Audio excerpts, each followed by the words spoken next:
Today in this video, we will talk about how to cancel GSE Smart IPTV Pro app subscription on Android and iOS. So all official methods and information you can see on your screen. So let's get started. Please note, you can cancel your subscription through the platform where you originally purchased it. Method 1. Cancel GSE Smart IPTV Pro app subscription on the Google Play Store. Open the Google Play Store app. Tap the menu icon in the upper right corner. Go to Payments and Subscriptions, and then Subscriptions. Select GSE Smart IPTV Pro app from the list of subscriptions. Tap Cancel Subscription at the bottom.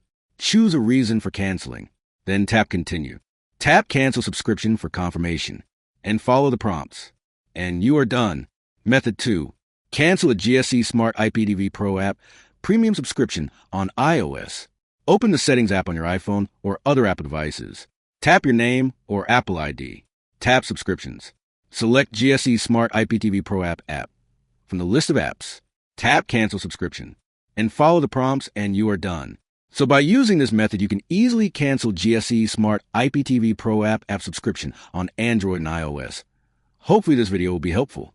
If you have any questions, please make a comment. I will reply to you soon. Thanks for watching this video. Bye-bye.